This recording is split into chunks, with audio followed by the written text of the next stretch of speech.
بسم اللہ الرحمن الرحیم الحمد للہ رب العالمین والصلاة والسلام علی سید المرسلین وعلی آلہ وصحبہ اجمعین ومن تبعہم بإحسان الی یوم الدین.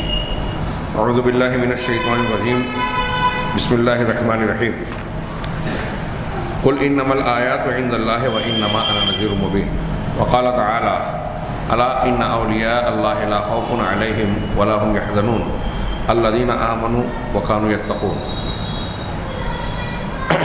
محترم حاضرین، گزشتہ کئی دروس میں نبوت کے دلائل پر گفتگو کی گئی. اب آگے جو بحث ہے کہ ہم نے جب یہ جانا کہ اللہ تبارک و تعالیٰ اپنے انبیاء کو، سچے رسولوں کو کچھ ایسی نشانیاں اور دلیلیں عطا فرماتا ہے جسے دیکھ کر دنیا کا کوئی بھی انسان یہ جان سکتا ہے کہ یہ جو چیز ان کی طرف سے بطور نشانی آ رہی ہے یہ اللہ کی طرف سے ہے، اور اللہ تبارک و تعالیٰ ان کی تائید توثیق کر رہا ہے، اور ان میں خاص طور سے جو معجزات ہیں ان کی نقل کوئی انسان نہیں کر سکتا. لیکن یہاں ایک بحث قابل ذکر اور قابل توجہ یہ ہے کہ ہمارے یہاں کچھ جادوگر، کہانت کرنے والے کاہنین بھی پائے جاتے ہیں جو ایسے کچھ اعمال کا، کرتب بازی کا، کرشمہ سازی کا مظاہرہ کرتے ہیں جس سے لوگوں کو یہ گمان ہوتا ہے کہ یہ اور اللہ کے رسولوں صلی اللہ علیہ وسلم کے پیش کیے ہوئے معجزات کچھ ایک جیسے ہیں.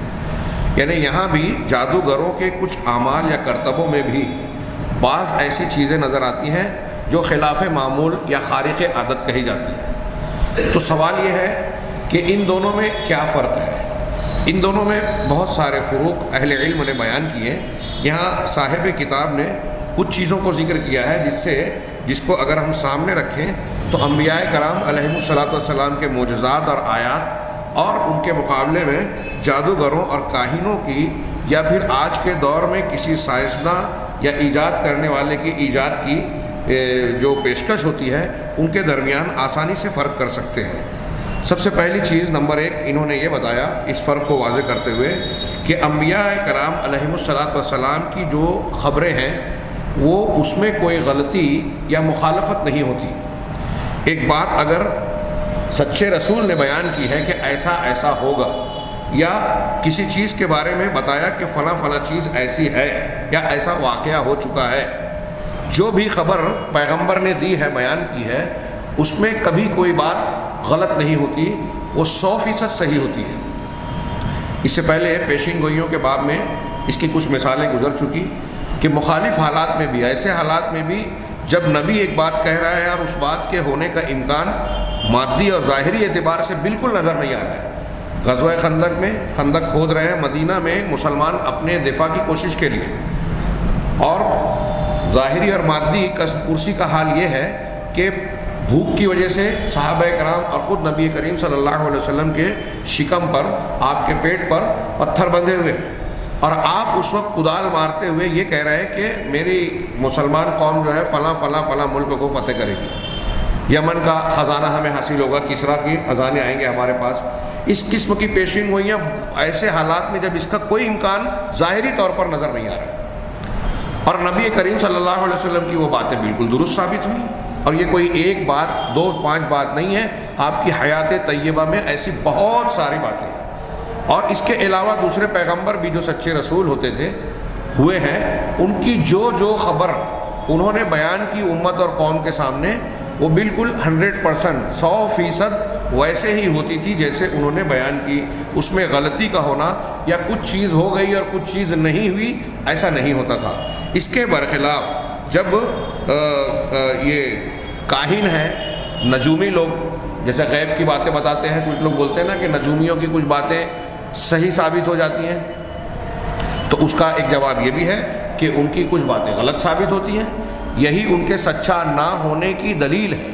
اس بات کی دلیل ہے کہ جو بات وہ بیان کر رہے ہیں وہ کسی مضبوط علم اور بنیاد کے سبب نہیں بیان کر رہے ہیں، بلکہ وہ کچھ اندازے ہیں، کچھ قیاس اور کچھ اپنے ان کی کرتب بازیاں ہیں، یا شیاطین الجن کی طرف سے جو آسمان سے چوری ہوئی خبریں ان تک پہنچاتے ہیں. یہ آپ جانتے ہیں بخاری وغیرہ میں، بخاری مسلم اور دوسری حدیث کی کتابوں میں اس قسم کی روایتیں موجود ہیں کہ شیاطین جو ہے وہ آسمان میں ایک دوسرے کے اوپر چڑھتے ہوئے اوپر جاتے ہیں. اللہ تبارک و تعالیٰ جب کسی فیصلے کا ارادہ کرتا ہے فرشتوں کو اس کی اطلاع دیتا ہے، فرشتے آپس میں اس کی گفتگو کرتے ہیں. حتیٰ اذا فزع عن قلوبہم قالوا ماذا قال ربکم. قرآن کی اس آیت کی تفسیر دیکھیے، سورہ سبا یا سورہ فاطر کی، سورہ سبا کی آیت ہے. تو اس میں آپ کو ملے گا بخاری وغیرہ میں کہ اللہ تعالیٰ جب کسی فیصلے کا ارادہ کرتا ہے تو فرشتے مارے دہشت کے بے ہوش ہو جاتے ہیں. سب سے پہلے حضرت جبرائیل کو ہوش آتا ہے، اللہ تعالیٰ جو ارادہ فیصلہ جو کیا ہے وہ ان کو بتاتا ہے. پھر حضرت جبرائیل دوسرے فرشتوں کے پاس سے گزرتے ہیں. حضرت جبرائیل کے بعد جنہیں ہوش آیا ہوا ہوتا ہے وہ پوچھتے ہیں کہ رب نے کیا کہا. حضرت جبرائیل بتاتے ہیں کہ اللہ تبارک و تعالیٰ نے ایسا ایسا فیصلہ کیا. تو وہ کہتے ہیں کہ ہاں اللہ تبارک و تعالیٰ نے سچ فیصلہ کیا، بہتر فیصلہ کیا، اور وہ علی اور کبیر ہے. تو فرشتے پھر اس کے بعد ساتویں آسمان سے چھٹے آسمان کے فرشتے، چھٹے سے پانچویں فرشتے ایک دوسرے سے پوچھتے ہیں اور تصدیق کرتے ہیں. یہ باتیں ہوتے ہوتے پہلے آسمان کے فرشتوں اور ان سے آگے بھی بڑھتی ہے.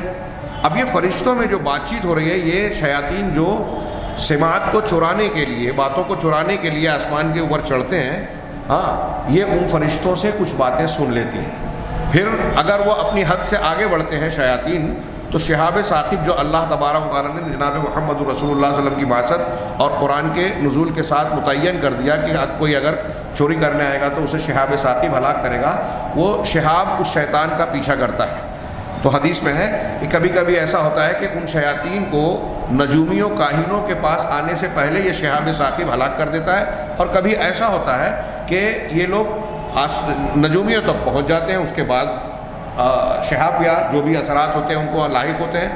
تو وہ جو آسمان سے چوری کی ہوئی خبر شیاطین اپنے چیلوں کو، جو نجومی ہیں، کاہن ہیں، جادوگر ہیں، ہاں یا ان کی عبادت کرنے والے لوگ ہیں، وہ کسی بھی شکل میں ہوں، ان تک یہ جو خبریں پہنچاتے ہیں، یہ پہنچائی ہوئی آسمان سے چرائی ہوئی خبر ان کی سچی ہوتی ہے. اب وہ لوگوں میں بیان کرتے ہیں، حدیث میں ہے بخاری وغیرہ میں کہ یہ آسمان سے چرائی ہوئی بات سچ ہوتی ہے جو وہ بیان کرتے ہیں. اس ایک سچ کی وجہ سے ان کے 99 جھوٹ لوگ سچ سمجھ لیتے ہیں کہ دیکھو اس نے فلاں دن یہ بات کہی تھی تو جیسی اس نے بات بیان کی تھی ویسی ہی ہوئی. تو اب ایک چیز جو ہو گئی ہے اس کی بنیاد پر اس کی بہت ساری وہ باتیں جو نہیں ہوتی یا جھوٹ ہے اس کو لوگ مان لیتے ہیں، اس پر ایمان لے آتے ہیں. اس سے یہ بھی پتہ چلا کہ لوگوں کے دل میں باطل کو قبول کرنے کا مادہ زیادہ ہوتا ہے، جلدی اثر انداز ہو جاتا ہے، خاص طور سے اگر جہالت ہو.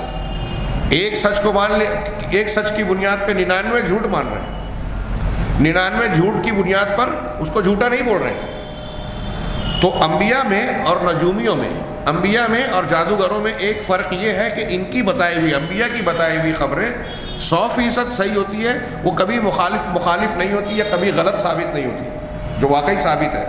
اور نجومیوں کی اگر کچھ باتیں درست بھی واقع ہوتی ہیں تو بہت سی باتیں جھوٹ ہوتی ہیں، غلط ہوتی ہیں، اور اس کا جھوٹ اور غلط ہونا ظاہر اور ثابت ہو جاتا ہے. یہ ایک چیز جو ہے ذہن نشین رکھنے والی ہے. اور اس میں خاص طور سے یہ بات اہل ایمان کو، کبھی کبھی کچھ لوگ آتے ہیں اور کہتے ہیں کہ آپ لوگ کہتے ہیں کہ نجومیوں کی باتیں درست نہیں ہوتی، شیاطین کی بات، تو فلاں کی بات تو بالکل صحیح واقع ہو رہی ہے. تو اس کا ایک جواب حدیث کی بنیاد پر قرآن کی آیت کی روشنی میں جو میں نے شیاطین کی آسمان سے چرانے والی بات بتائی وہ ذہن نشین رکھنا چاہیے. دوسرا فرق انہوں نے بیان کیا کہ جادوگروں کا جادو جو ہوتا ہے، کاہنوں کی کہانت، نجومیوں کا علم نجوم کا اظہار، اسی طریقے سے جدید تحقیق کرنے والے سائنسداں یا جو بھی کوئی شخص ایسی مادی چیزوں اور طبعی چیزوں کے ذریعے سے کچھ کرتب کا یا ایسی چیز کا مظاہرہ کرتا ہے جو لوگوں کے لیے حیرت انگیز ہوتی ہے، معمول کے خلاف ہوتی ہے، وہ ایسی چیزیں ہوتی ہیں جو امور معتادہ کہلاتے ہیں.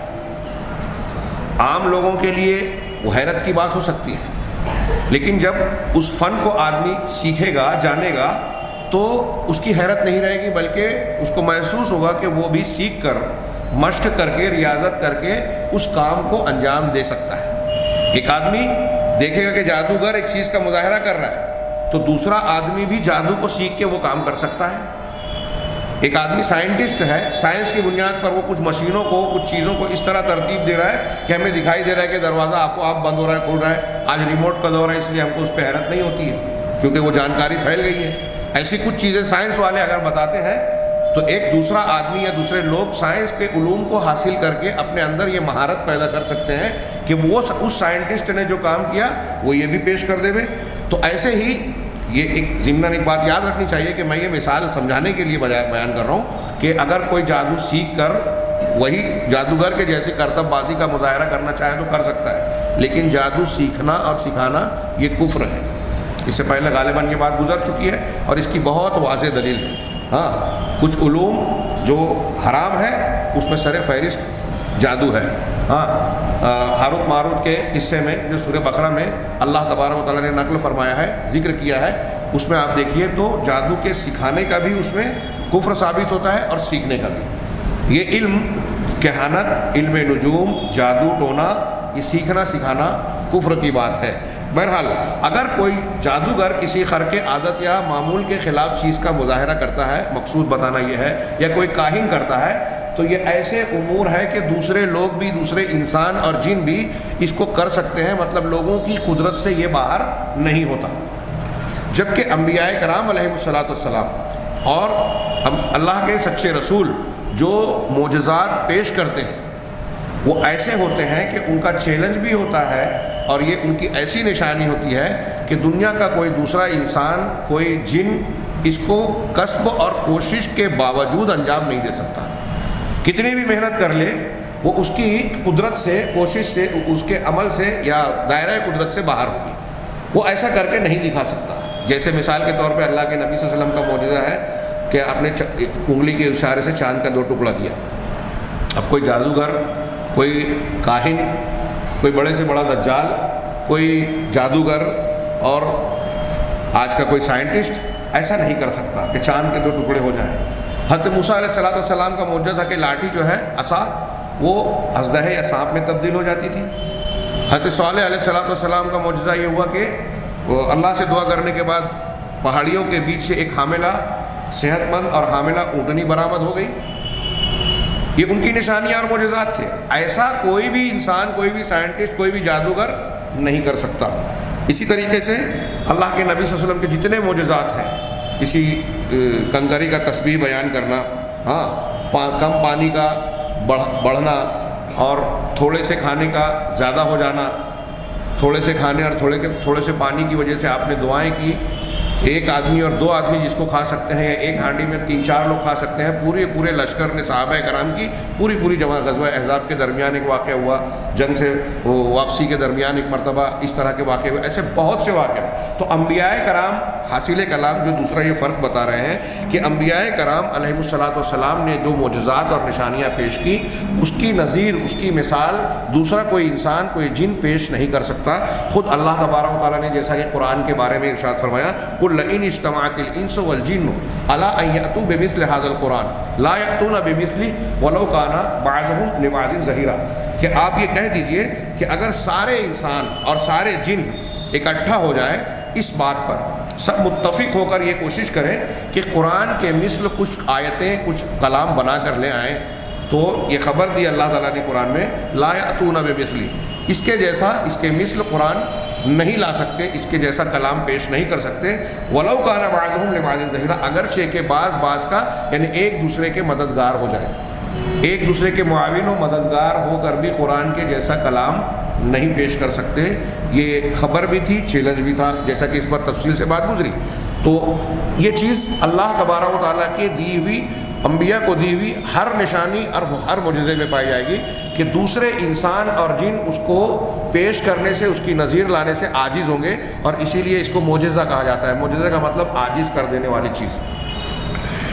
تیسرا فرق جو انہوں نے بیان کیا کہ انبیاء کرام علیہ السلام اور جادوگر، کاہن، نجومیوں، دجالوں کے درمیان آپ کو ایک واضح فرق نظر آئے گا کہ انبیاء کرام صرف اللہ کی عبادت کرتے ہیں اور انہی امور کے ذریعے سے عبادت کرتے ہیں جس کا اللہ نے حکم دیا۔ وہ بتاتے ہیں کہ اللہ نے ہمیں یہ کرنے کا حکم دیا، ہاں، مجھے اللہ نے قُلْ إِنَّ صَلَاتِي وَنُسُكِي وَمَحْيَايَ آخر میں ہے نا، وَبِذَٰلِكَ أُمِرْتُ، مجھے اسی کا حکم دیا گیا ہے۔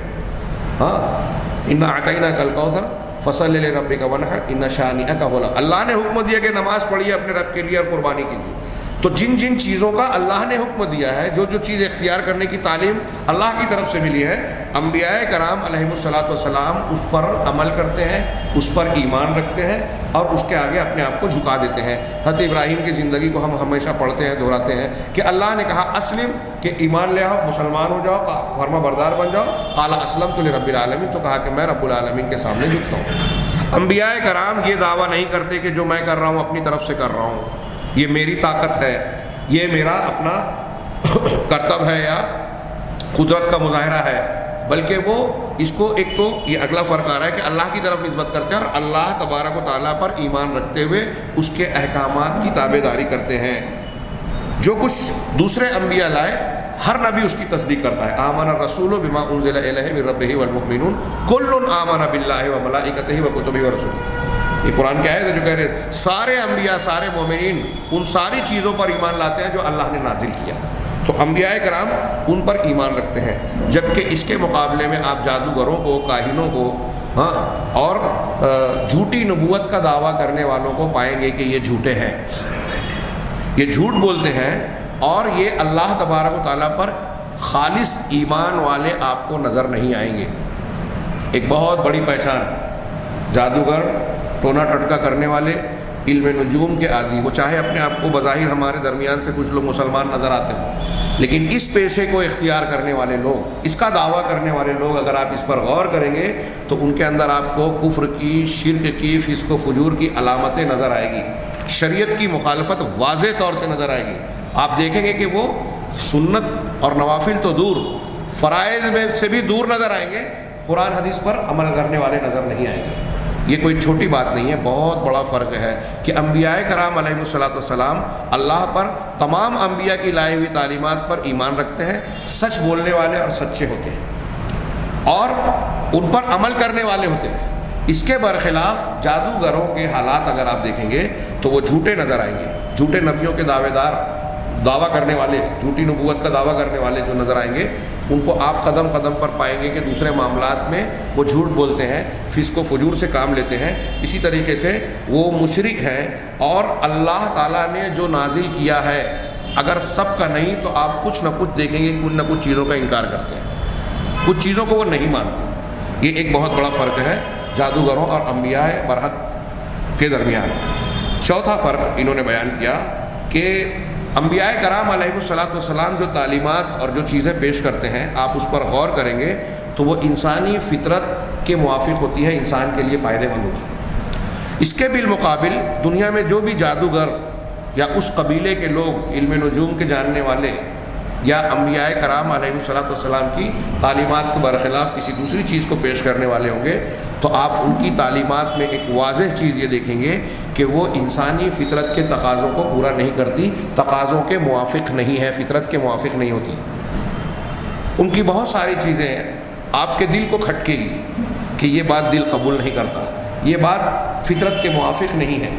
آپ دیکھیے بہت سارے یہ تو دوسرے مذاہب کی جو اللہ کے علاوہ آتے ہیں، انسانوں کے بنائے ہوئے مذاہب ہیں، ان میں نظر آتی ہے. تو جو لوگ کسی شریعت کو یا کسی تعلیم کو پیش کرتے ہیں، اگر وہ اپنے آپ کو سچا بتانے کے لیے، اچھا بتانے کے لیے کوئی خرق عادت پیش کر رہے ہیں، وہ جادوگر ہوں، جھوٹے نبی ہوں، تو ان کے یہاں آپ دیکھیں گے کہ ان کی تعلیمات اور انبیاء کی تعلیمات میں بہت فرق ہے. ان کی پیش کی ہوئی چیز، انبیاء اور رسول جو سچے ہیں، ان کی تعلیمات فطرت کے موافق ہوگی، انسان کے لیے مفید ثابت ہوگی قدم قدم پر. اور اس کے بالمقابل جو جادوگر، کاہنین، علم نجوم کے جاننے والے، جھوٹی نبوت کا دعویٰ کرنے والے ہیں، ان کی تعلیمات عقل اور فطرت کے خلاف ہوگی.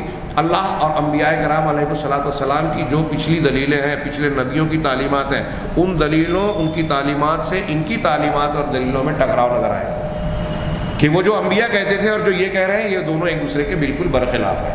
اب جتنے بھی جادوگر ہیں، جھوٹے مدعیان نبوت ہیں، ان کی تعلیمات کو اگر غور کریں، ایک لمبے چوڑے مطالعے کی بحث ہو سکتی ہے. یہ ایک اس پر لمبی اگر مثالیں بیان کی جائیں تو ایک لمبی چیز پیش کی جا سکتی ہے، لیکن یہ اصولی طور پر ذہن نشین رکھنے والی بات ہے کہ جو جادوگر ہوں گے، نجومی ہوں گے، جھوٹے مدعیان نبوت ہوں گے، ان کی تعلیمات اور انبیاء کی تعلیمات میں ایک بنیادی فرق یہ ہے کہ انبیاء اور رسول سچے رسولوں کی تعلیمات فطرت کے موافق ہوتی ہے، ان کی فطرت کے خلاف ہوتی ہے۔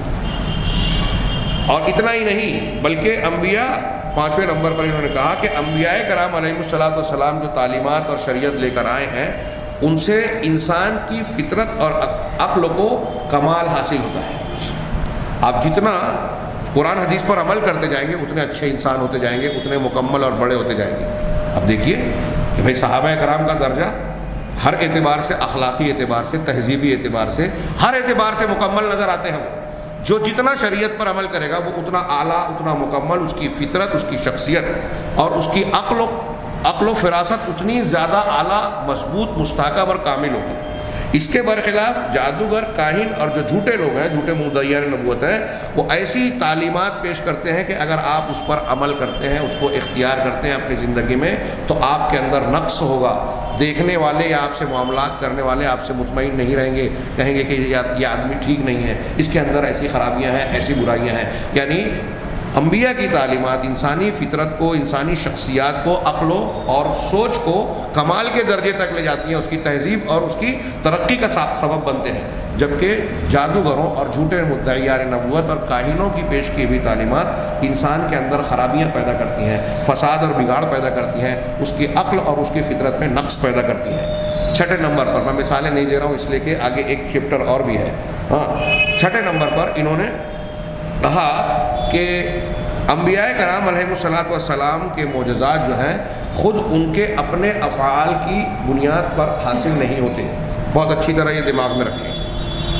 یہاں چونکہ ایک اور بھی عقیدے کی بات جس کو نہ سمجھنے کی وجہ سے بہت سارے لوگ معجزات کو مان کر گمراہ ہو جاتے ہیں، اس کو سمجھنے میں مدد ملے گی کہ انبیاء کرام جو معجزات اور اللہ کی نشانیاں پیش کرتے ہیں وہ ان کا اپنا عمل نہیں ہوتا۔ صرف ایسا نہیں کہ ان کا اپنا عمل نہیں ہوتا، وہ یہ دعویٰ بھی نہیں کرتے کہ یہ میں کر رہا ہوں۔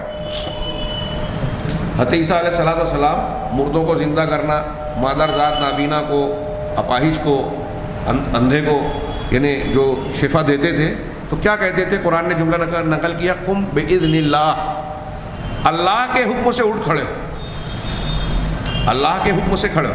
تو انبیاء کرام علیہ السلام جو ہیں وہ جو یہ عمل پیش کرتے تھے، جو بھی نشانی اور معجزہ پیش کرتے، وہ یہ کہتے کہ یہ میرا کام نہیں ہے، اللہ کا کام ہے،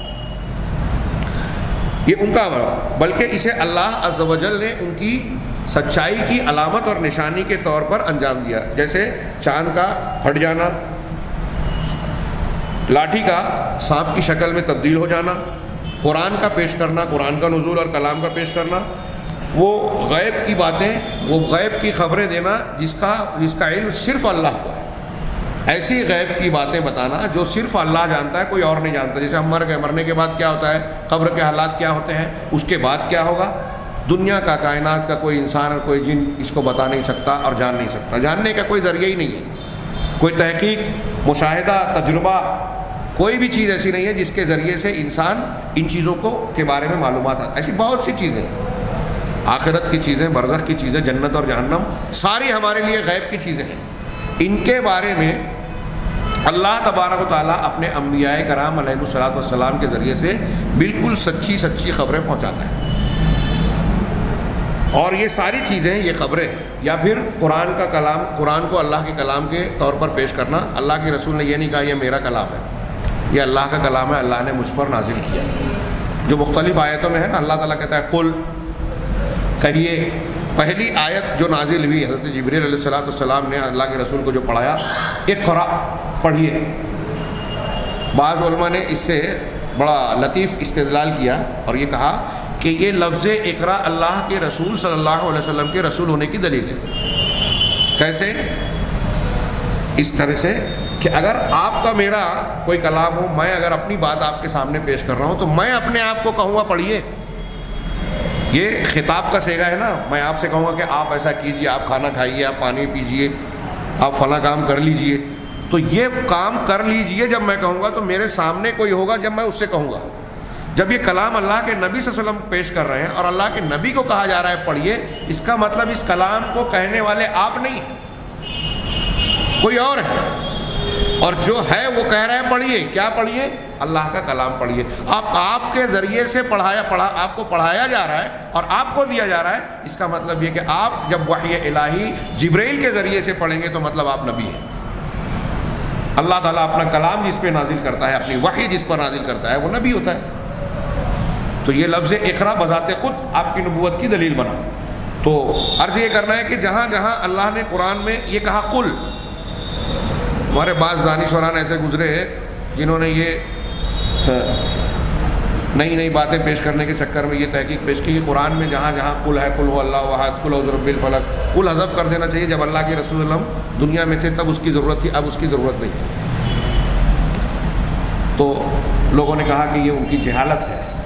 یہ قل بھی اپنا معنی رکھتا ہے، اور اس کئی معنی میں سے ایک معنی یہ بھی ہے کہ اس بات کی یہ دلیل ہے کہ یہ اللہ کے رسول کی طرف خطاب کر کے کہا جا رہا ہے. مطلب یہ اللہ کے رسول کا خود کا کلام نہیں ہے. اور آپ نے کبھی یہ دعویٰ بھی نہیں کیا کہ یہ میرا کلام ہے قرآن. قل کہے کہ آپ خود بتا رہے ہیں کہ مجھ کو کہا جا رہا ہے، مجھ کو اللہ نے کہا قل، آپ پڑھیے، آپ کہیے. یہ فعل امر ہے، حکم ہے. آپ کہیے قال یقولو سے، قل کہو، ہاں آپ کہیے. تو یہ اس بات کی دلیل ہے کہ مجھے کہا جا رہا ہے کہ کہیے. اس کا مطلب کہنے والا اللہ ہے، دوسرا ہے، میں نہیں ہوں. تو انبیاء کرام علیہم الصلاۃ والسلام جو دعویٰ اور جو معجزات، جو نشانیاں پیش کرتے، وہ ان کا اپنا فعل نہیں ہوتا، اور وہ اس کا دعویٰ بھی نہیں کرتے کہ یہ میرا فعل ہے. اس کے برخلاف جو جادو ہے، کہانت ہے، علم نجوم کی بنیاد پر جو چیزیں پیش کی جاتی ہیں، وہ مخلوق کے اختیار کی چیز ہوتی ہے. ان کا اپنا کام اور عمل ہوتا ہے. جیسا کہ میں نے پہلے والے نقطے میں بتایا کہ جادوگر جادو سیکھ کے یہ کام کرتا ہے، اپنے طور سے یہ کرتب بازی کرتا ہے. اگرچہ اس میں شیاطین کی مدد ہوتی ہے، یہ ایک دوسری بات ہے. لیکن اگر دنیا کا کوئی دوسرا انسان، کوئی جن اگر کوشش کرے، محنت کرے، کسب کرے، تو ایسی چیز پیش کر سکتا ہے. تو گویا جادو، ٹونا، کہانت، علم نجوم کے بنیاد پر چیزوں کا بتانا، غیب کی باتیں بتانا، بظاہر غیب کی باتیں، یہ وہ چیزیں ہیں جو مخلوق کا اپنا کا عمل ہے، اپنی اختیار کی چیز ہے. وہ خود اختیار کرتا ہے، خود سے عمل کرتا ہے. اس میں یہ دعویٰ نہیں کرتا، اور یہ وہ بات نہیں ہوتی کہ اللہ کی طرف سے اس کو مل رہی ہے. خود اللہ کے نبی صلی اللہ علیہ وسلم نے جب لوگوں نے آپ سے کہا کہ آپ کوئی معجزہ پیش کیجئے، تو اللہ کے رسول صلی اللہ علیہ وسلم نے کہا کیا؟ قل انما الآیات عند اللہ وانما انا نذیر مبین. آپ کہیے، دیکھیے یہاں بھی قل ہے، آپ کہیے کہ آیات، معجزات یہ اللہ کی طرف سے ہے. اور میں کس بات کا دعویٰ کر رہا ہوں کہ میں رسول ہوں. میں رسول ہوں، میں نے اس بات کا دعویٰ کیا. تو میں تو رسول ہوں، تم کو نذیر اور نذیر مبین، تم کو کھلا ہوا ڈرانے والا ہوں. مولانا ابوالکلام آزاد نے اس قسم کے مضامین پر بڑی پیاری بات لکھی ہے کہ اگر آپ کے سامنے کوئی آدمی یہ کہے کہ میں ڈاکٹر ہوں، تو آپ اس سے یہ نہیں کہیں گے کہ ہوا میں اڑ کے دکھا. آپ اس سے یہ نہیں کہیں گے کہ آپ جو ہے کوئی عمارت کی تعمیر کر کے بتائیے. اگر وہ کہہ رہا ہے کہ میں ڈاکٹر ہوں، تو آپ اس سے وہ سوال کریں گے جو ڈاکٹری پیشے سے، طب سے متعلق ہے. آپ یہ کہیں گے کہ فلاں مریض ہے، اس کی تشخیص کر کے بتاؤ تو صحیح، تو کیا بیماری ہے، فلاں بیماری کا کیا علاج ہوتا ہے، یا کون سی دوائیں ہیں، لکھ کے بتاؤ تو ذرا سا، یا نام بتاؤ تو دواؤں کا. فلاں کو کٹ گیا ہے، پھٹ گیا ہے، اس کا آپریشن کر کے اس کو جو ہے آپ جوڑ کے بتائیے، دھاگوں سے سل کے بتائیے. تو جو ڈاکٹر ہونے کا دعویٰ کر رہا ہے، آپ اس سے ڈاکٹری سے متعلق سوال کریں گے، امتحان لیں گے. جو اپنے آپ کو انجینئر کہہ رہا ہے، تو آپ انجینئرنگ سے متعلق سوالات کریں گے، اس سے متعلق آپ اس سے گفتگو اور بحث کر کے یہ فیصلہ کریں گے کہ واقعی یہ اپنے دعوے میں سچا ہے یا نہیں. تو جس فن کے ماہر ہونے کا کوئی انسان دعویٰ کرے، آپ اس سے اسی فن کا امتحان لیں گے. اب پیغمبر یہ کہہ رہا ہے کہ میں اللہ کا بھیجا ہوا رسول ہوں، نبی ہوں، پیغمبر ہوں، تو آپ اس سے کہہ رہے ہیں کہ جو ہے آپ یہ احد کے پہاڑ کو سونے کا بنا کے دکھائیے، آپ ایسے باغات بنا کے بتائیے، مکہ میں جو ہے یہاں صحرا اور پانی کی قلت ہے تو آپ یہاں نہریں جاری کر کے بتائیے. تو ایک پیغمبر کا یہ کام تھوڑی ہوتا ہے کہ وہ اس طرح کی کرتب بازیوں کا یا اس طرح کی اللہ کی قدرت کی جو نشانیاں ہیں ان چیزوں کو کرنے کا دعویٰ کر رہا ہے. میں پیغمبر ہوں، مطلب میں اللہ کی طرف سے تم کو ہدایت کا راستہ بتانے آیا ہوں. تو مجھ سے یہ پوچھو کہ میری تعلیمات کیا ہے، میرے سچے ہونے کی دلیل کیا ہے، میں جس چیز کو بتا رہا ہوں وہ صحیح ہے یا غلط ہے، اس کی کیا صحیح اور غلط ہونے کی کیا بنیاد ہے، وہ پوچھو. مولانا ابوالکلام آزاد نے لکھا کہ عام طور سے دنیا کے لوگوں کا یہ جہالت والا ایک مزاج رہا ہے کہ لوگ اچنبھوں کے پیچھے بھاگتے ہیں.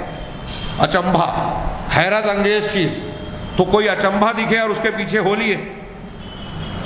اب اگر سچے رسول کی جانب سے بھی اچنبھے کا مطالبہ ہو رہا ہے، بظاہر نہیں نظر آ رہا ہے تو نہیں مانے. اور کسی دجال نے کوئی اچنبھے کی چیز پیش کی کسی کرتب سے، شیاطین کی مدد سے، اس کے پیچھے بھاگنے لگے. تو کہا یہ دنیا کے لوگوں کی عالمگیر کی گمراہی کا سبب رہا ہے. مولانا آزاد نے لکھا کہ لوگ اچنبھوں کا مطالبہ، اللہ تعالیٰ نے اپنے رسول کو یہی جواب دیا کہ تم اچنبھا مجھ سے مانگ رہے ہو. آیتیں، نشانیاں، ایسی چیزیں، خرق عادت چیزیں جو میری طاقت اور قدرت کے باہر کی چیز ہے. وَإِنَّمَا أَنَا نَذِيرٌ مُّبِينٌ، یہ تو اللہ کے پاس ہے نا. انما الآیات عند اللہ، یہ آیتیں، نشانیاں، یہ معجزات اللہ کے پاس ہیں، اللہ کی قدرت میں. یہاں غور کیجئے ایک بات، ابھی آگے وہ بحث آ رہی ہے اور وہ بہت اہم ہے. میں مانتا ہوں کہ ہمارے یہاں آج بہت سارے لوگ جاہلوں میں جو فضائل بتاتے ہیں، بزرگوں کے عجیب و غریب واقعات اور کرامتیں بتاتے ہیں. ہمارے یہاں قبر پرستوں کا طبقہ تو ہے ہی، جو قبر پرست نہیں کہلاتے ہمارے یہاں فضائل بیان کرتے ہیں، ان کے یہاں بھی بزرگوں کے غلو آمیز واقعات پیش کیے جاتے ہیں. ان کو دیکھ کر لوگوں کے ذہن و دماغ میں یہ تاثر قائم کیا جاتا ہے کہ ان کے اندر یہ طاقت، قوت، شکتی تھی، جسے میں عام طور سے پڑھانے کے وقت اور کبھی کبھی خطبے اور تقریروں میں میری زبان سے نکلتا ہے کہ ایسا لگتا ہے ان کے بیانات سے کہ جیسے یہ بزرگان اور صالحین کرامت کھیلتے تھے. ان کو اپنی اختیار اور قوت حاصل تھی. جوش آ گیا، غصہ آ گیا تو کچھ بھی کر لیں گے. پہاڑ کو اٹھا کر پھینک دیا، غور سے گھور کے کسی کو دیکھ لیا تو کوئی چیز جو ہے وہ ٹوٹ پھوٹ گئی، جو چیز نہیں ہونے والی وہ ہو گئی. عجیب و غریب باتیں. اور اس سلسلے میں اس قدر غلو میں آگے ابھی بیان کروں گا. تو دیکھیے اللہ تعالیٰ نبی کے بارے میں کہہ رہا ہے، قرآن کی آیت ہے کہ نبی کو بھی یہ پاور اور قوت حاصل نہیں ہے. اللہ تعالیٰ کہہ رہا ہے کہ آپ یہ کہہ دیں کہ اللہ کی نشانیاں اللہ کے پاس ہیں، میری طاقت میں نہیں ہے. میں جو ہوں وہ نذیر مبین ہوں. یہ سورہ عنکبوت کی آیت نمبر 50 سے جا کے پڑھ لیجئے. اور یہ ایک جگہ نہیں ہے، قرآن میں ایسا کئی جگہ ہے کہ اللہ کے حکم کے بغیر میں معجزہ پیش نہیں کر سکتا. یہ اللہ کی مشیت پر منحصر ہے. پیغمبر کا معجزہ اور صالحین یا بزرگوں کی کرامت، یہ ان کی اپنی طاقت میں بھی نہیں ہوتی، ان کی اپنی مشیت میں بھی نہیں ہوتی کہ جب چاہے جو چاہے کر لے. یہ اللہ کی مشیت پہ منحصر ہے کہ اللہ تعالیٰ قدرت بھی رکھتا ہے، اور جب چاہتا ہے اس کی حکمت اور علم کا تقاضا جب ہوتا ہے کہ فلاں شخص کے ہاتھ پر فلاں خرق عادت چیز کو ظاہر کرے تب وہ ظاہر کرتا ہے. ایسا نہیں ہے کہ ایک ولی یا ایک پیر جب جو چاہے کر بیٹھے، اس کے اندر یہ طاقت نہیں ہوتی. یہ اچھی طرح دماغ میں رکھ لینا چاہیے. یہ عقیدے کی ایک بہت بڑی بنیاد ہے. اگر کوئی شخص ایسا مانتا ہے کہ پیر اور اولیاء اور فلاں کو اس طرح کی طاقت حاصل ہے کہ جب جو چاہے کرے، تو وہ اس کو اللہ کی طرح مان رہا ہے، شرک کر رہا ہے، شرک اکبر کر رہا ہے. ابھی یہ بات ہماری ہندوستان کے بہت سارے لوگوں کو سمجھانے کی ضرورت ہے. وہ لوگ جو اپنے آپ کو مسلمان کہتے ہیں، قبروں کو پوج رہے ہیں، بزرگوں، اولیاء اور صالحین کو پوج رہے ہیں اور سمجھتے ہیں کہ ہم ان کی عزت کر رہے ہیں، تعظیم کے راستے سے وہ شرک کر رہے ہیں. وہ ان کی عزت نہیں کر رہے ہیں، ان کی بے عزتی کر رہے ہیں، اللہ کی بے عزتی کر رہے ہیں. کاش ہمارے بہت سارے مسلمان بھائی جو جہالت کی وجہ سے اس نقطے کو نہیں سمجھتے ہیں اور شرک کی، کفر کی وادیوں میں جا گرتے ہیں، وہ سمجھیں. یہ ہم جو عقیدہ پڑھ رہے ہیں اور اس میں یہ جو استدلال انہوں نے کیا ہے، اگر یہ نقطہ بہت سارے لوگوں کی سمجھ میں آ جائے تو شرک کا یہ دروازہ ہمارے یہاں بند ہو سکتا ہے. تو بہرحال اللہ کی نشانیوں میں اور جادو میں ایک فرق یہ بتایا کہ یہ عمل معجزے کا انبیاء کا اپنا نہیں ہوتا، جبکہ جادو کا عمل، کہانت کا عمل اور دجالوں کا جو عمل ہوتا ہے یہ انسان کا اپنا اختیار کیا ہوا ہوتا ہے. وہ اما خوارق اور جو مصنوعی قسم کی جو نئی ایجادات ہے، یہ تو ہم دیکھ ہی رہے ہیں کہ نئے جو ہے انسانوں کی بنائی ہوئی چیزیں ہیں. یہ مخلوق کے افعال ہوتے ہیں، یہ اللہ کا فعل نہیں ہوتا. اور میں نے ایک جملہ اپنی طرف سے یہ کہا جو ذہن میں رکھ لیجئے کہ انبیاء صالحین اگر کوئی معجزہ اور کرامت پیش کرتے ہیں تو یہ دعویٰ نہیں کرتے کہ یہ میری طاقت اور میری شکتی ہے. یہ دعویٰ نہیں کرتے. قرآن اور حدیث میں ایسی کھلی دلیلیں موجود ہیں. جبکہ جادوگر، کاہن، نجومی اور اس قسم قبیل کے لوگ جتنے ہیں وہ یہ دعویٰ کرتے ہیں کہ یہ ہم نے کیا. تو یہ کام انسانوں کا ہے. اب جو میں نے کیا ہے، اگر کسی فن میں مہارت حاصل کر کے میں کر رہا ہوں تو وہ آپ بھی کر سکتے ہیں. وہ فلاں اور فلاں بھی کر سکتا ہے۔ تو یہ انسان کی اپنی یا مخلوق کی اپنی اختیار کی ہوئی چیز ہے، اور انبیاء کا عمل جو ہے وہ مخلوق کے اختیار نہیں ہوتا بلکہ اللہ کا اختیار ہوتا ہے۔ یہ معجزات انبیاء اور جادوگروں کے جادو و کاہنوں کے کہانت کے درمیان چند فرق تھا۔ اگلی عنوان انہوں نے دوسرا بنایا کہ الفرق بین کرامات الاولیاء و بین خوارق السحرہ والمشعوذین، الاولیاء کی کرامت اور جادوگر اور شعبدے باز لوگوں کے خوارق کے درمیان فرق۔ وہ انبیاء کے معجزات کے درمیان تھا، اب یہاں کرامات اولیاء کی بحث کر رہے ہیں۔ تو انہوں نے تمہید میں کہا کہ چونکہ انبیاء کرام علیہ الصلاۃ والسلام کے جو معجزات ہوتے ہیں، ان معجزات کے علاوہ اولیاء و صالحین کی جو کرامات ہیں دونوں میں بڑا مضبوط ربط ہے، اس لیے مناسب معلوم ہوا کہ یہاں اولیاء کی کرامات سے متعلق بھی گفتگو بیان کر دی جائے، اور پھر ساتھ ہی ساتھ جادوگروں، جادو ٹونا اور شعبدہ بازی کرنے والوں کے عمل کے درمیان فرق کا بھی اظہار ہو جائے۔ پہلا عنوان کرامات الاولیاء، کہ اولیاء کی کرامت کا تعارف کرا رہے ہیں۔ انہوں نے کہا کہ اللہ تبارک و تعالیٰ نے صاف اعلان کیا کہ دنیا میں جتنے بھی متقی پرہیزگار ایمان والے ہیں، مومنین متقین، وہ سب اللہ کے اولیاء ہیں۔ قرآن کی آیت ہے الا ان اولیاء اللہ لا خوف علیہم ولا هم یحزنون۔ سن لو اللہ کے اولیاء، یہ بات جان رکھو کہ اللہ کے جو اولیاء ہیں، اولیاء ولی کی جمع اولیاء، جس کا ترجمہ ہم دوست کرتے ہیں، دوست، آقا، سرپرست، نگراں۔ اللہ کے اولیاء جو ہے لا خوف علیہم ولا هم یحزنون، ان پر کوئی خوف نہیں ہوتا اور نہ وہ غمزدہ ہوتے ہیں۔ مستقبل کا اندیشہ اور ماضی کی چیزوں پر افسوس اور حزن و ملال کا ہونا، یہ دونوں نہیں ہوتا۔ الذین آمنوا وکانوا یتقون، اللہ کے یہ اولیاء کون ہیں؟ اللہ کے یہ اولیاء کون ہیں؟ بہت اچھی طرح دماغ میں رکھیں کہ اللہ تعالیٰ خود بتا رہا ہے کہ اللہ کے اولیاء وہ ہیں جو ایمان والے ہیں اور جو تقوی اختیار کرتے ہیں۔ ایمان اور تقوی یہ دو تعبیرات ہیں، اس میں پوری شریعت کا اعتبار عقیدے اور عمل کے اعتبار سے آ گیا، یعنی قرآن و حدیث والا عقیدہ اختیار کرتے ہیں اور قرآن و حدیث کے اوامر و نواہی کو، عبادات کو اور احکامات کو قبول کرتے ہیں، اس پر عمل پیرا ہوتے ہیں۔ جن چیزوں کو اللہ نے اور رسول نے بتایا کہ ایسا کرو کرتے ہیں، جن چیزوں سے منع کیا اس سے رک جاتے ہیں، یہ ہے تقوی۔ اس ایک بنیاد پر، یہاں میں اگر چھیڑوں تو لمبی گفتگو ہو جائے گی، لیکن اشارتاً کہہ دو، علامہ ابن تیمیہ، شیخ عبد القادر جیلانی وغیرہ کی تصریحات پڑھیے، اس کی بنیاد پر یہ لوگ بیان کرتے ہیں کہ اگر کوئی شخص اللہ تبارک و تعالیٰ کے دین کی کھلی مخالفت کر رہا ہے، فرض تو چھوڑیے، اگر وہ سنتوں کا کھلا مخالف ہے، سنتوں کا، رسول اللہ صلی اللہ علیہ وسلم کی ثابت شدہ سنت ہے، اور کوئی شخص اس کی مخالفت کر رہا ہے، تو وہ اللہ کا ولی نہیں ہے۔ جتنی مخالفت کر رہا ہے اتنا وہ اللہ کا دشمن ہے۔ اللہ کا ولی متقی ہوگا، ایمان والا ہوگا۔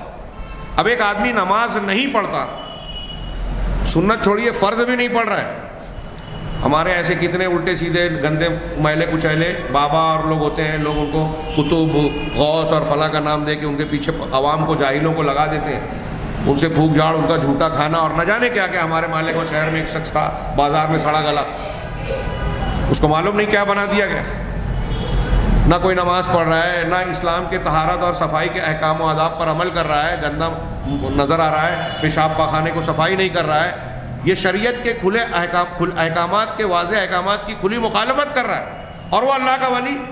علامہ ابن تیمیہ نے لکھا کہ اگر کوئی شخص فرائض یا سنن کے ترک کرنے والے انسان کو اللہ کا ولی مان رہا ہے تو وہ قرآن کی اس آیت کا انکار کر رہا ہے، قرآن کی اس آیت کا انکار کر رہا ہے، اور جو قرآن کی آیت کا انکار کرے وہ کافر ہے۔ قرآن کہہ رہا ہے اللہ کے اولیاء وہ ہیں جو ایمان والے ہیں، اللہ کے اولیاء وہ جو تقوی والے۔ تقوی والا کون ہے؟ قرآن کی آیت سورہ بقرہ کی شروعات میں دیکھیے، الف لام میم ذالک الکتاب لا ریب فیہ ھدی للمتقین، یہ متقیوں کے لیے ہدایت ہے۔ اب اس کے آگے کی آیت میں الذین یؤمنون بالغیب ویقیمون الصلاۃ وینفقون مما رزقناہم، یہ جو صفات بتائی گئی ہیں کہ نماز قائم کرتے ہیں، زکوٰۃ دیتے ہیں، اللہ کے راستے میں خرچ کرتے ہیں، غیب پر ایمان رکھتے ہیں، یہ صفات جن کے اندر ہوگی وہ مومن۔ لیس البر ان تولوا وجوہکم قبل المشرق والمغرب، یہ پوری آیتیں پڑھیے کہ نیکی کیا ہے، اور اس میں مختلف اعمال کہ جو لوگ ان چیزوں پر ایمان لاتے ہیں، جو اللہ کے راستے میں خرچ کرتے ہیں، نماز ادا کرتے ہیں، اور فلاں کام کرتے ہیں، یہی لوگ متقی ہیں۔ قرآن اس آیت کے آخر میں اللہ نے فرمایا۔ اب نماز پڑھنے والا، زکوٰۃ دینے والا، ایمان رکھنے والا، مصیبتوں میں صبر کرنے والا،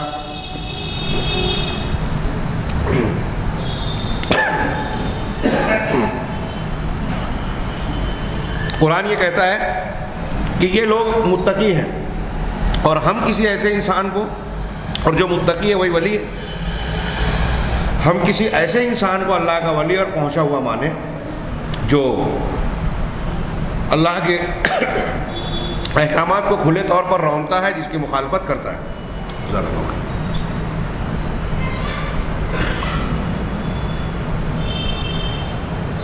الحمدللہ۔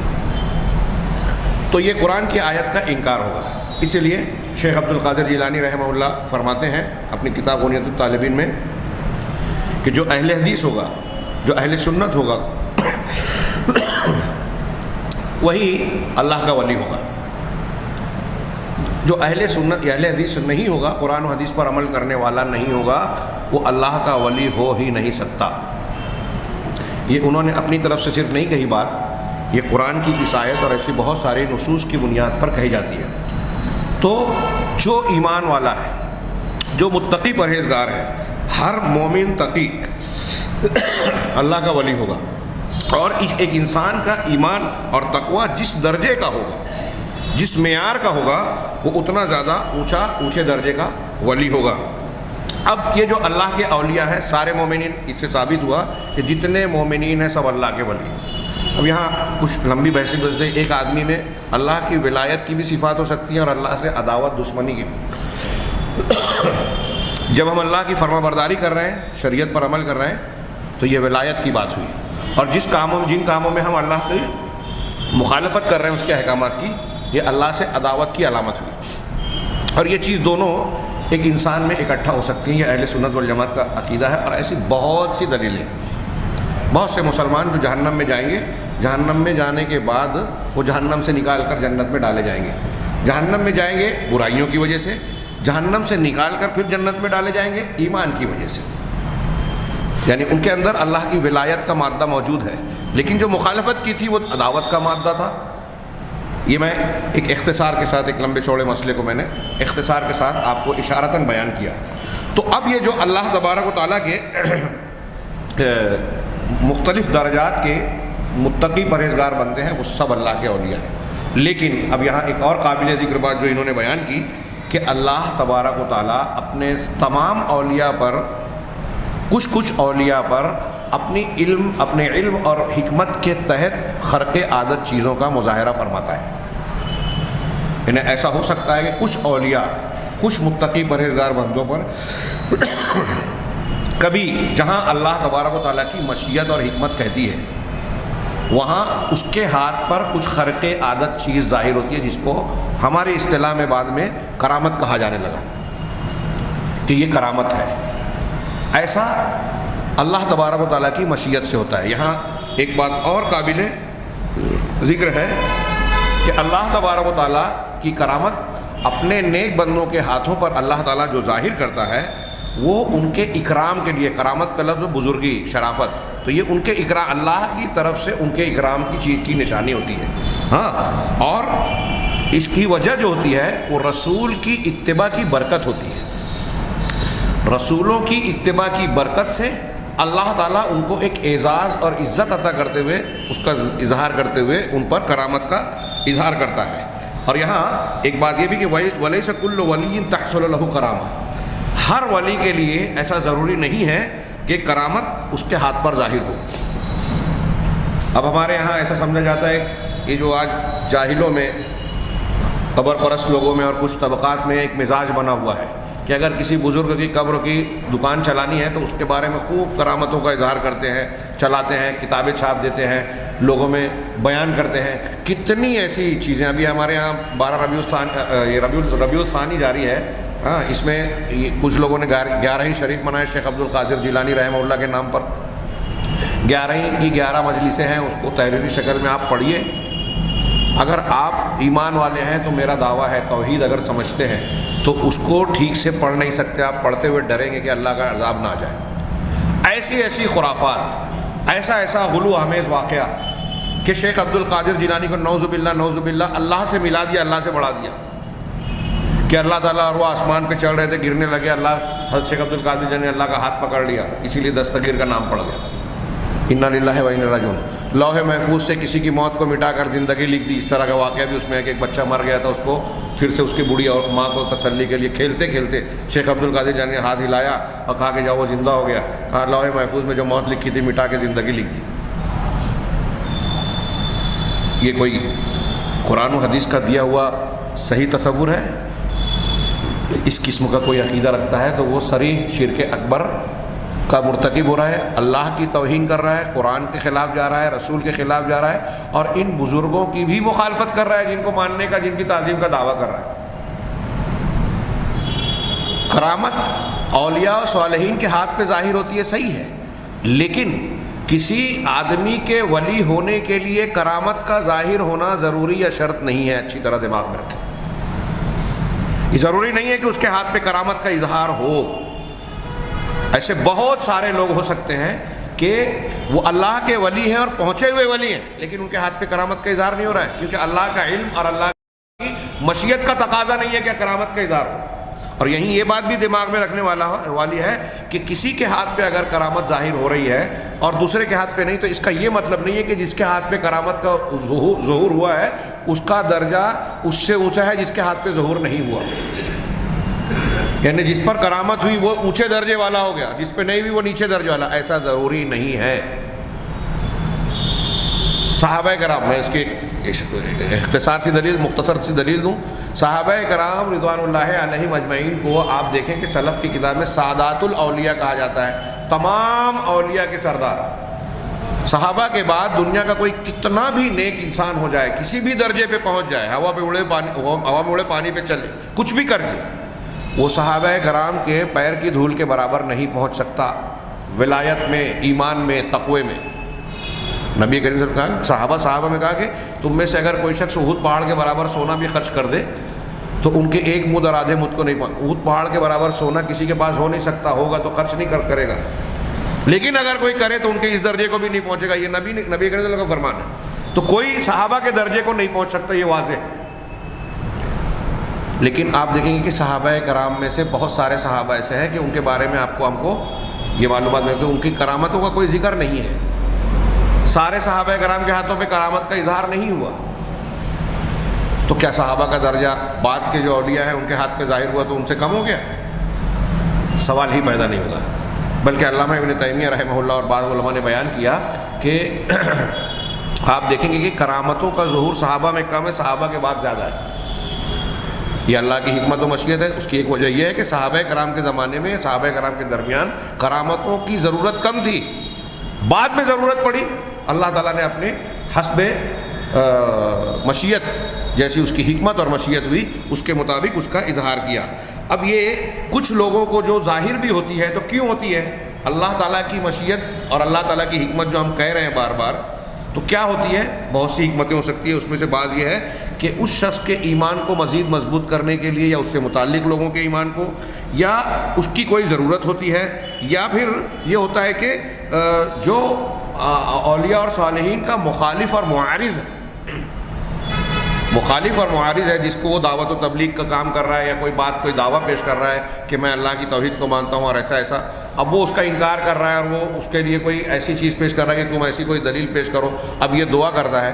اب اللہ کی مشیت کا تقاضا یہ ہے کہ وہاں اس سچے کی سچائی کو ظاہر کرے اور کوئی کرامت کا اظہار کرے۔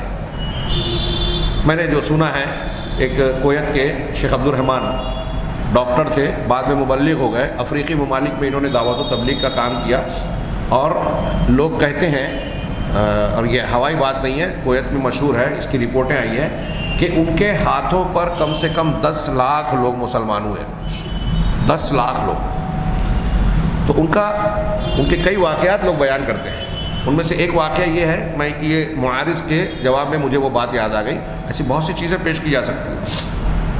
تو کہتے ہیں کہ ان کو پتہ چلا کہ سمندر کے فلاں اس طرف افریقہ کے جو معلوم کوئی دریا تھا، دریا کے دوسری جانب کوئی دور اندر جنگل میں کہیں بستی تھی، وہ بھی پانی سوکھ رہا تھا۔ تو یہ پہنچے، یا سمندر کی کھاڑی یا جو بھی رہا ہو، تو کہا یہ پہنچے دور دراز کی بستی میں.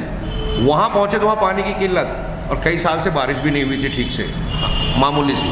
ان کو دعوت دی اور ان کو بتایا کہ اللہ تعالیٰ اس کائنات کا خالق مالک ہے, سارا نظام وہی چلاتا ہے, وہی بارش برساتا ہے, وہی یہ کرتا ہے, وہی یہ کرتا ہے, سب بتایا. تو ان لوگوں نے ان سے سوال کیا کہ تم کہتے ہو کہ اللہ تعالیٰ بارش برساتا ہے. بولے ہاں. کہا دیکھیے ہمارے یہاں اتنے دنوں سے بارش نہیں ہوئی, ٹھیک سے نہیں ہوئی, ہم لوگ پانی کے لیے ترس رہے ہیں, میٹھے پانی کے لیے. اگر تم یہ کہہ رہے ہو اور ہماری کچھ باتیں تو تمہاری صحیح لگ رہی ہے, لیکن یہ کہتے ہو کہ اللہ بارش برساتا ہے, تم دعا کرو, تم اللہ سے کہو بارش برسا دے, ہم لوگ سب مسلمان ہو جائیں گے, پورے قبیلے کے لوگ. تو انہوں نے کہا کہ مجھے تھوڑا سا وقت دو. وقت لیا. انہوں نے جو بھی ان کو تھا پانی وغیرہ یا جو بھی تھا وضو کر کے 2 رکعت نماز پڑھی اور اللہ سے گڑ گڑا کے دعا کی اور کہا کہ میرا جو کام تھا پروردگار, میں نے دین حق اور تیرا پیغام پہنچانے کے لیے میں نے تو کر لیا. اب ان کا جو مطالبہ ہے وہ میری طاقت سے باہر ہے اور تو بارش برسانے والا ہے. آج میری صداقت کا انحصار اس پر ہے یا تجھ پر ایمان لانے کا کہ یہ تجھ سے بارش مانگنا چاہتے ہیں, تو میں تجھ سے دعا کرتا ہوں کہ تو بارش برسا دے. انہوں نے اپنے الفاظ میں اس طرح کی دعا کی اور ان کی دعا کے کچھ ہی دیر بعد زبردست بارش ہوئی اور واقعی وہ پورا قبیلہ اسلام میں داخل ہو گیا. تو گویا یہاں ضرورت تھی کہ جو مخالف ہے, جو قبول کرنے والی بات کو انحصار اس پر منحصر رکھا ہے حق کو قبول کرنے کے لیے, اس کا مطالبہ ہے, اس کے مطالبے کی تکمیل کے طور پر اللہ کی یہ مشیت ہوئی کہ اپنے اس بندے کی دعا کو قبول کر کے ان کے ہاتھ پر بے موسم کی بارش برسا دے. تو ایسے مختلف اسباب یا وجوہات ہو سکتی ہیں جس میں سے کچھ چیزیں کچھ حکمتیں اللہ کی ہم کو سمجھ میں آتی ہیں, بہت سی حکمتیں ایسی ہیں جو ہم سمجھ نہیں پاتے. تو ایسی بہت ساری حکمتیں ہوتی ہیں جس کے تحت اللہ تعالیٰ ان کرامات کا اظہار کرتا ہے. اور اسی طریقے سے یہ انہوں نے آگے کہا جو میں نے پہلے بیان کر دیا کہ کسی ولی کے ہاتھ پر کرامت کا ظاہر نہ ہونا یہ اس کے کم درجہ ہونے پر دلیل نہیں ہے. جیسا کہ میں نے صحابہ کی مثال دی, اس کی اور بھی بحث کی جا سکتی ہے, لیکن مجموعی طور سے حاصل کلام یہی ہے کہ کرامت کسی ولی کے درجے یا مقام کو ظاہر کرنے کے لیے ضروری نہیں ہے, یا اگر کسی پر ظاہر ہوئی تو یہ دلیل نہیں ہے کہ وہ دوسرے اولیاء کے مقابلے میں زیادہ اونچا درجہ رکھتا ہے.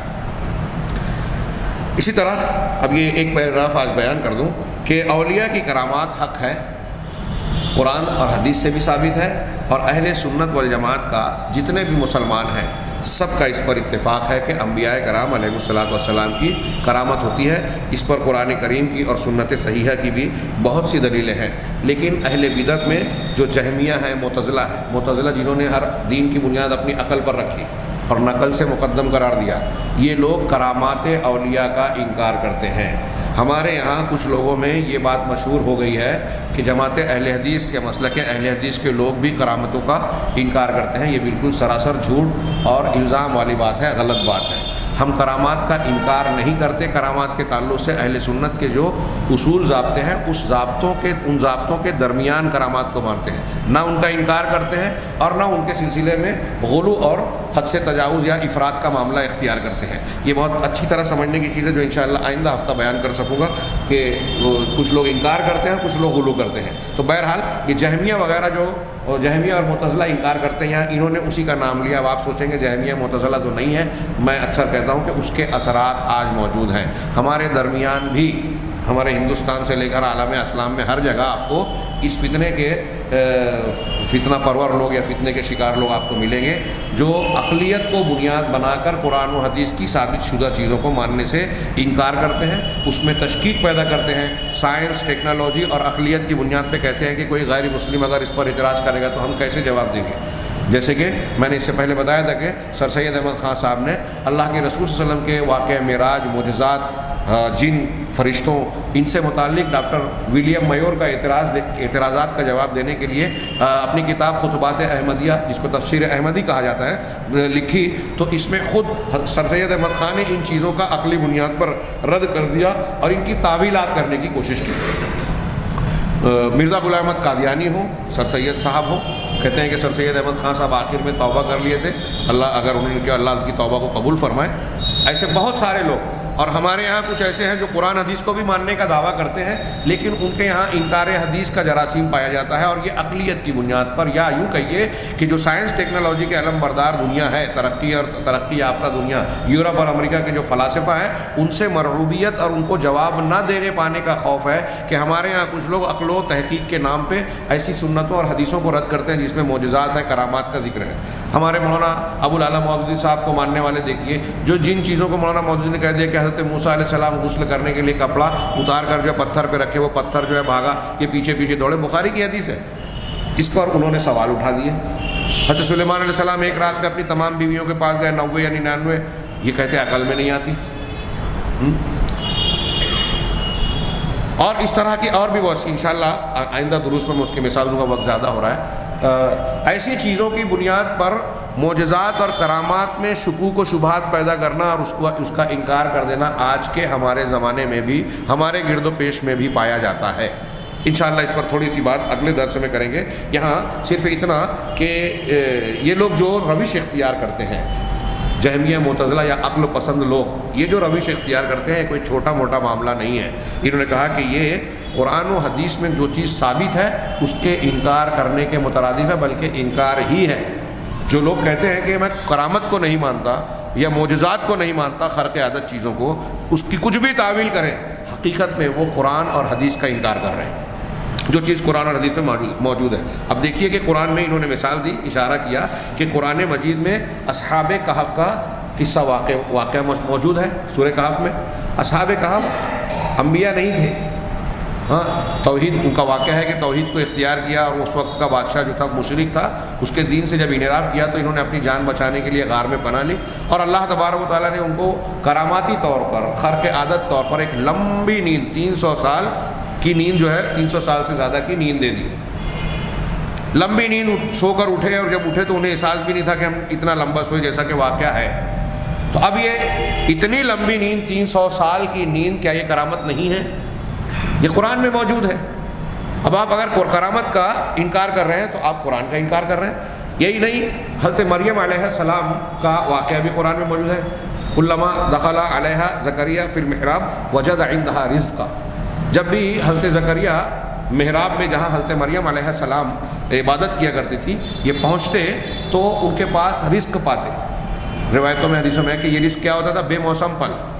قال انا لک ھذا، حضرت زکریا جو ان کے کفیل بھی تھے ان سے پوچھتے تھے کہ یہ تمہارے پاس کہاں سے آیا، یہ پھل، بے موسم پھل اس محراب میں تمہارے پاس کہاں سے آ گیا؟ تو قالت ہی من عند اللہ، تو وہ کہتی کہ یہ اللہ کے پاس سے۔ یہ قرآن مجید میں موجود ہے۔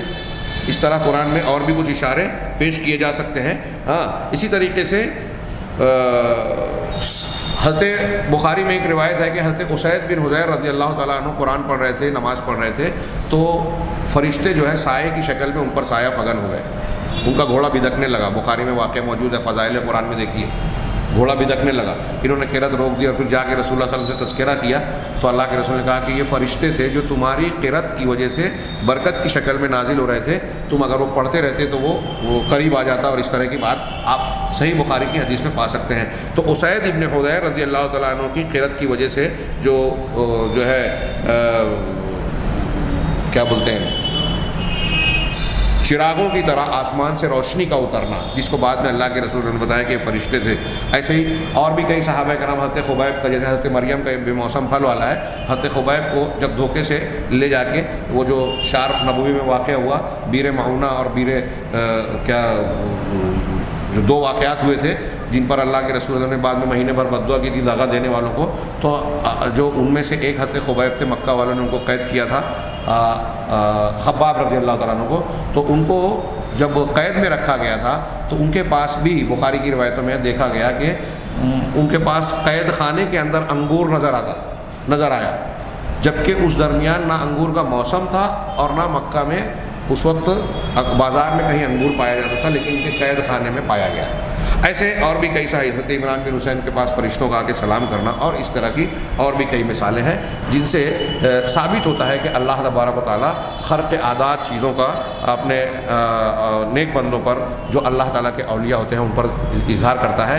اب ان کے درمیان اور جادوگروں کے جادو کے درمیان کیا فرق ہوتا ہے، انہوں نے اس کے 5-7 نکات بیان کیے ہیں، اور ان نکات کے ضمن میں ہمارے یہاں جو کچھ لوگوں کے یہاں اللہ کے رسولوں کے معجزات اور صالحین کی کرامات کے تعلق سے افراط و تفرید پایا جاتا ہے، کفر اور شرک اختیار کر لیتے ہیں جو افراد ہوتا ہے، اس کا جاننا میں سمجھتا ہوں بہت ضروری ہے، خاص طور سے ہمارے ہندوستانی ماحول میں جہاں علماء اور عوام کی ایک بڑے طبقے کا مزاج بنا ہوا ہے کہ تقریر کریں گے اور سنیں گے تو ایسی چیزیں جو عجیب و غریب ہوں، جو عام ڈھروں سے ہٹ کر ہو، اور ایسے کتنے لوگ مشہور اکیلی بات یہ دیکھیے واٹس ایپ پہ بھی عجیب و غریب باتیں لوگ بیان کرتے ہیں، تو معجزات اور کرامات کے متعلق جو ہے بہت ہی تساہل پایا جاتا ہے، اور اس تساہل کے نتیجے میں شرک اور کفر کا دروازہ کھل جاتا ہے۔ انشاءاللہ آئندہ ہفتہ اس پر تھوڑی سی روشنی ڈالیں گے۔ اللہ تبارک تعالی ہمیں دین کی صحیح سمجھ عطا فرمائے، اور اس کی برکت سے دنیا اور آخرت کے ہر قسم کی آفت، فتنے اور عذاب سے محفوظ رکھے۔ وآخر دعوانا ان الحمد للہ رب العالمین۔